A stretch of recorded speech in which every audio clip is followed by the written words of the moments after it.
ఈరోజు దేవీ నవరాత్రుల్లో 7వ రోజు అమ్మవారు విజయవాడ క్షేత్రంలో మహాచండీదేవి అలంకారంలో భక్తులందరికీ దర్శనమిస్తుంది. ఈ మహాచండీ అలంకారం అనేది మహాకాళి, మహాలక్ష్మి, మహాసరస్వతి త్రిశక్తి స్వరూపాలకు సంకేతం. కాబట్టి మహాచండీదేవి సంపూర్ణమైన అనుగ్రహం కలగాలంటే ఈరోజు గృహంలో అమ్మవారి చిత్రపటము లేదా విగ్రహం దగ్గర కట్టె పొంగలి నైవేద్యంగా సమర్పించాలి. దాన్ని ప్రసాదంగా స్వీకరించాలి. ఇలా చేస్తే మహాచండీ అమ్మవారి సంపూర్ణమైన అనుగ్రహం కలుగుతుంది.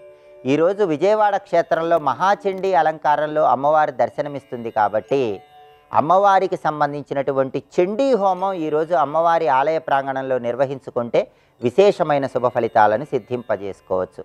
అయితే చండీ హోమం నిర్వహించుకోవటం వీలు కాని వాళ్ళు కనీసం ఈరోజు దగ్గరలో ఉన్నటువంటి అమ్మవారి ఆలయ ప్రాంగణంలో రాహుకాలంలో నిమ్మకాయ దీపాలు వెలిగించినా కూడా విశేషమైన శుభ ఫలితాలను సిద్ధింపజేసుకోవచ్చు. ఎందుకంటే ఈరోజు అమ్మవారు విజయవాడ క్షేత్రంలో మహాచండీ అలంకారంలో భక్తులందరికీ దర్శనమిస్తుంది. కాబట్టి దగ్గరలో ఉన్నటువంటి దుర్గా, కాళీ, చండీ, మహిషాసురమర్ధిని లేదా గ్రామ దేవతలైనటువంటి పోలేరమ్మ, నాంచారమ్మ, పెద్దమ్మ, పోచమ్మ ఈ ఆలయ ప్రాంగణాల్లో రాహుకాలంలో నిమ్మకాయ దీపాలు వెలిగించుకున్నట్లయితే మహాచండీ అమ్మవారి అనుగ్రహం వల్ల శత్రుబాధలన్నీ తొలగిపోతాయి. దృష్టి దోషాల నుంచి సులభంగా బయటపడవచ్చు. అమ్మవారి సంపూర్ణమైన అనుగ్రహానికి ప్రతి ఒక్కరూ సులభంగా పాత్రలు కావచ్చు. అలాగే ఈరోజు శ్రీశైలం క్షేత్రంలో జగన్మాత కాళరాత్రి అలంకారంలో భక్తులందరికీ దర్శనమిస్తుంది. కాళరాత్రి అమ్మవారికి ప్రీతిపాత్రమైన నైవేద్యం శాకాన్నం. కాబట్టి ఈరోజు గృహంలో పూజా మందిరంలో అమ్మవారి విగ్రహము లేదా చిత్రపటం దగ్గర శాకాన్నాన్ని నైవేద్యంగా సమర్పించినట్లయితే, అంటే కూరగాయలు కలిపినటువంటి అన్నాన్ని నైవేద్యంగా సమర్పించినట్లయితే కాళరాత్రి అమ్మవారి సంపూర్ణమైన అనుగ్రహం కలుగుతుంది. దానివల్ల అగ్ని భయం ఉండదు, జంతు భయం ఉండదు, శత్రు భయం ఉండదు, సర్ప భయం ఉండదు. ఇవన్నీ తొలగింపజేసుకొని సమస్త శుభాలు చేకూరాలంటే శాకాన్నాన్ని ఈరోజు గృహంలో నైవేద్యంగా సమర్పించాలి. అదేవిధంగా నవరాత్రుల్లో అమ్మవారికి ఒక ప్రత్యేకమైన గంధం సమర్పించినట్లయితే ఇంట్లో ఉన్నటువంటి వాస్తు దోషాలన్నీ తొలగిపోతాయి. గృహంలో ఉన్న నకారాత్మక శక్తులన్నీ తొలగింపజేసుకోవచ్చు. గృహంలో సభ్యులందరూ మంచి పురోభివృద్ధిని సాధించవచ్చు. ఆ ప్రత్యేకమైన గంధము శక్తి గంధం.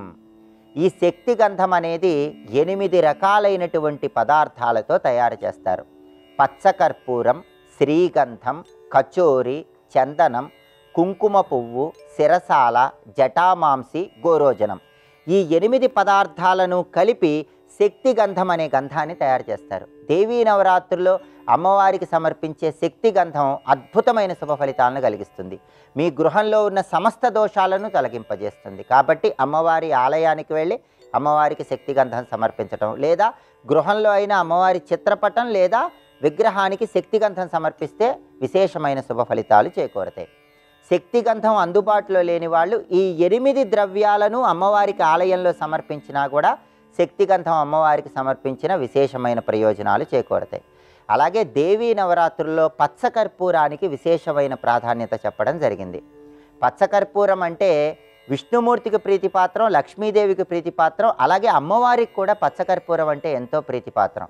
ఈ దేవీ నవరాత్రుల్లో ఏ రోజైనా సరే అమ్మవారి ఆలయంలో ప్రసాదాల నిమిత్తమై లేదా హారతుల నిమిత్తమై పచ్చకర్పూరం సమర్పించినట్లయితే ఉద్యోగపరంగా ప్రమోషన్లు తొందరగా వస్తాయి.